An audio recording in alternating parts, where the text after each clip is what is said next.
Palace offering you for the party, lunch, dinner and staying service with affordable price. मनाइए खुशियों के रंग GP Palace के संग, जहां आपको मिलता है birthday, ring ceremony, anniversary, marriage और भी पार्टियों के बेहतरीन इंतजाम। So book your party now. अधिक जानकारी के लिए कांटेक्ट करें Vindhyanagar Waidhan road, Waidhan Singrauli, Madhya Pradesh. Contact number given below. नमस्कार, स्वागत करता हूं आपका पोलखोल पोस्ट में। मैं हूं शिवम गुप्ता और आज हम हैं सिंगरौली ज़िले के, आपको बता दें ये शुक्ला मोड़ है, मोरवा इलाका है और शुक्ला मोड़ में है। जैसा कि देख पा रहे हो सड़कों की हालत कैसी बनी हुई है, पूरी तरह से जहां पे बनी है वो पूरा क्षतिग्रस्त है। और जैसा कि देख सकते हैं धूल लगातार हम आपको कवरेज करके बता ही रहे हैं और हमेशा हम न्यूज़ बनाते रहते हैं इसको लेकर, सड़क को लेकर, यहाँ के हो रही प्रदूषण को लेकर और यहाँ पर जो चल रहे टेलर हैं। यहाँ पर लगातार प्रदूषण तो बना ही है, साथ में सबसे बड़ा मुद्दा होता है रोड का, क्योंकि रोड पिछले कई सालों से रोड अभी तक बन नहीं पाई हैं। अगर बनाई भी जा रही हैं तो उसमें खाना पूर्ति किया जाता है, केवल गिट्टी डाला जाता है। गिट्टी डालने के बाद बस नाम मात्र के लिए छोटे छोटे कार्य कर दिए जाते हैं और कुछ भी नहीं होता। लोगों की परेशानियां लगातार बढ़ रही है, पूरे सिंगरौली ज़िले के लोगों की परेशानियां बढ़ रही हैं। आए दिन हादसे का शिकार हो रहे हैं और हादसा तो होता ही रहता है, जिनमें ट्रेलर और अन्य गाड़ियों की भिड़ंत होती रहती है। इवन कि आपको बता दें जो ट्रेलर लोड करके आते हैं, जो भी कोयला इंपोर्ट एक्सपोर्ट करते हैं, उनका जो वज़न होता है, टन जो डिफाइन होता है उससे ज़्यादा होता है। इस कारण भी सड़कें उखड़ जाती हैं, लेकिन इसकी वजह से नुकसान होता है 2 पहिया वाहन, 4 पहिया वाहन और छोटे वाहन, जितने भी वाहन छोटे चलते हैं। तो आइए यहाँ पर कुछ लोग हैं, ड्राइवर लोग हैं, उनका क्या कहना है, उनसे पूछेंगे कि क्या क्या दिक्कतें हैं, क्या क्या कौन कौन सी परेशानियों का सामना करना पड़ता है इन्हें। आइए जानते हैं। गोस्वामी। अच्छा गोस्वामी जी, ये बताइए कि जो रोड है उसके बारे में क्या कहना चाहेंगे। टेलर चलेगा तो रोड गंदा होएगा ही। रोड में ही आते जाते किसी को बहुत प्रॉब्लम होता है। अच्छा, रोड कहाँ पे दिखती है आपको? रोड है, टेलर के चलने के नाम में पूरा ख़त्म हो गया, पूरा रोड है ही। तो मतलब रोड दिखाई नहीं देते, बस नाम मात्र की। हाँ, नाम है बस। ये गड्ढे दिखाई दे रहा है आपको यहीं पे, बहुत बड़ा यहीं पे। आप क्या करते हैं? हम यहाँ काम करते हैं। तो जैसे इसके बगल में है तो किन किन परेशानियों का सामना करना पड़ता है, क्योंकि रोड के बगल में है और यहाँ से टेलर वगैरह गुजरते रहते हैं। क्या क्या दिक्कतें होती हैं ये बताएं। दिक्कत तो सबको होती है यहाँ पे। क्या यहाँ पे गाड़ी किसी भी आते जाते रहता है, कोई भी, तो धूल डस्ट से दिक्कत होता है। और कहीं पर मतलब कोई देख ताकता नहीं है तो वहीं पर पिला जाता है, टेलरे पे चढ़ जाते हैं टेलर उसके ऊपर। बहुत ऐसा कुछ बहुत डेली का डेली हादसा होते रहता है इधर। क्या नाम है आपका? हमारा नाम है श्यामा चरण यादव। तो आपका क्या कहना है इस रोड को लेकर? पिछले कितने सालों से रोड की स्थिति ऐसी बनी है? यहाँ कम से कम 15 साल से। 15 साल के पहले रोड बनी थी? पहले ठीक ठाक था, लेकिन अब बहुत गड़बड़ हो गया।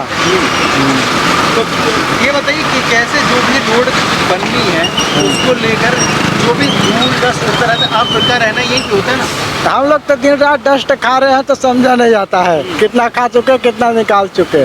तो इसके लिए गवर्नमेंट से आप क्या कहना चाहेंगे कि आपके लिए यहाँ ये जो एरिया है उसके लिए क्या हम लोग के पास कोई आता नहीं तो क्या कहेंगे। नहीं, अगर आपको प्रशासन से कुछ बोलना हो तब क्या? प्रशासन कभी टाइम नहीं मिलता कि उनसे मिले और 2 बात बोल सके।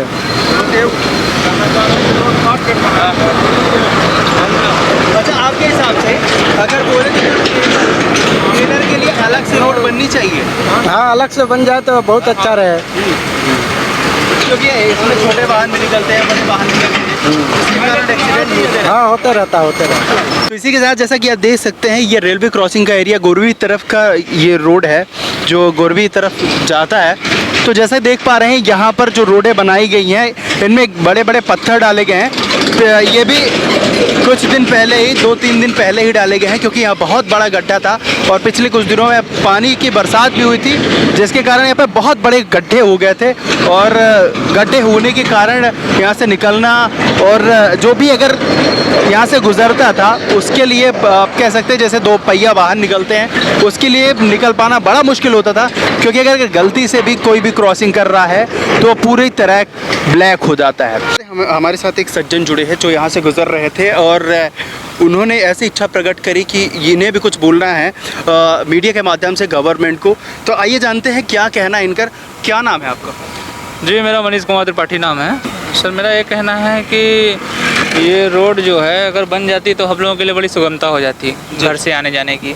कभी भी बाइक वगैरह लेके हम लोग निकलते हैं तो हमें लगता है कहीं हमारे या तो स्टेपनी ख़राब हो गया है या तो टायर डायल हो गया है, समझ में ही नहीं आता। कभी कभी तो पंचर होने का भी सामना हम लोगों को करना पड़ता है। अच्छा, आपकी जो आवाजाही रहती है वो रोज़ की रहती है? नहीं, रोज़ की नहीं है, 2 महीने 3 महीने में है। वैसे रोज़ाना मैं आ जाता हूँ तो यहाँ रेलवे स्टेशन होने की वजह से। जी जी जी जी। तो ये बताइए कि जब आप यहाँ से गुजरते हैं तो आपको कौन कौन? देखिए सर, ऐसा है ना, रोज़ाना अगर ये रास्ते हमारे होते हैं तो हमें याद होते हैं कि ये गड्ढे हैं, यहाँ पे ये हैं। अचानक से अगर मुझे आना जाना कहीं से पड़ जाता है तो अचानक कोई गड्ढे आ गए और बगल में ट्रक है तो एक तो गड्ढे की हड़बड़ाहट और ट्रक की हड़बड़ाहट दोनों देख के इंसान परेशान हो जाता है और इसकी वजह से एक्सीडेंट होने के चांसेस ज़्यादा हैं। इसलिए या तो कभी कभी प्लान कैंसिल करना पड़ता है कहीं जाने का, हमें इस रास्ते से जाना है तो। अगर समझ लीजिए शाम को 6 बजे के बाद कभी निकलना है तो हमें सोचना पड़ जाता है कि मैं जाऊँ कि ना जाऊँ इस रास्ते से। बस यही सब चीज़ें हैं। अगर गवर्नमेंट इसका ध्यान दे तो हम लोगों पे काफ़ी एहसान होगा गवर्नमेंट का। और एक बात बताइए, एक कॉमन इंसान की तरह सोचकर बताइए कि अगर आपका यहाँ से गुजरना हो, इन सिंगरौली की रोडों की बात करें, ज़्यादा से ज़्यादा यही रोडें हैं जहाँ पे ट्रेलर चलते हैं। मेरा बचपन ही यहीं बीता है ना। और ख़ास तौर पे सिंगरौली की रोड जितनी घटिया है उतनी रोड कहीं भी नहीं है, जबकि यहाँ पे एनसीएल है। एनसीएल होने के बाद भी ऐसा हाल है इस रोड का। तो ये बताइए, मामा जी तो कहते हैं कि सिंगरौली सिंगापुर है, किस एंगल से सिंगापुर है? सर, मामा जी के यहाँ से योजनाएं आ रही हैं, हम मामा जी को कुछ बोल नहीं सकते। वो तो जो भी बताते हैं कि हमने ये दिया योजना वो दिया, लेकिन ग्राउंड लेवल पे जब वो इस रोड पे आएंगे देखेंगे तब तो उन्हें समझ में आएगा। उन्होंने अपनी तरफ से काफ़ी कुछ दिया है, उनका कहना है, लेकिन जब वो इन रास्तों से गुजरे तब तो उनको समझ में आएगा। वो तो आते हैं बढ़न में आए, बढ़न की सड़कें कुछ अच्छी हैं, यहाँ से तो अच्छी ही हैं। उन्होंने देखा और वहाँ से चले गए। तो ये देखिए, यहाँ से जो गुज़र रहा राहगीर होता है, अगर बात करें 2 पहिए वाहन की बात करें या फिर छोटी गाड़ियाँ हों, उन्हें लगातार एक खौफ बना रहता है इनके अंदर कि ये अगर घर से निकल रहे हैं तो वापस आ पाएंगे कि नहीं आ पाएंगे। ऐसा भी लगता है सर? बिल्कुल लगता है सर, क्योंकि यहाँ पे लोडिंग गाड़ियाँ ही निकलती हैं इस रास्ते से। आपके कोयले से भरे हुए वाहन हैं और बगल में देखिए 10 चक्के से कम कोई भी गाड़ियाँ नहीं दिख रही। छोटी गाड़ियाँ आपको बहुत ही अमूमन कम दिख रही होंगी यहाँ पे, और बाइक से तो जाने लायक रास्ता ही नहीं है, हम तो कहते हैं। अब वो अलग चीज़ है, हम लोगों की जिद है, हमें जाना है इस जगह, अब हम निकल दें। तो थोड़ा सा सर इसका ध्यान देना चाहिए। हम आते जाते रास्तों को देखे हैं और आपको देखा तो मैंने 2 शब्द कुछ अपने अंदर की फीलिंग को आपके सामने बयां कर दिया। हमारे अंदर का ये दुख है। तो देखिए, ये हो सकता है इस बात को सुन के उनके अंदर कुछ जाए और वो काम करवा सकें, बाकी हमें तो नहीं लगता कि कुछ होगा जल्दी में। मतलब अब अगर बात करें जनता की, तो जनता पूरी तरह आशा खो चुकी है और गवर्नमेंट से एक्सपेक्टेशन कुछ भी नहीं कर सकती कि गवर्नमेंट से कुछ हो पाएगा यहाँ की। बेशक अगर बात करें सड़कों को लेकर, और इसी के साथ जो जैसा देख सकते हैं यहाँ से जो वाहन गुजरते हैं उनकी हालत क्या हो जाती है, पूरे कोयले से ढक जाते हैं और यहाँ से जो गुजर रहे लोग हैं बहुत ही ज़्यादा परेशान हो जाते हैं। रोड की हालत बेहद ख़राब है और पब्लिक ट्रांसपोर्ट और कोल ट्रांसपोर्ट ही एक ही रोड पे हो रहा है।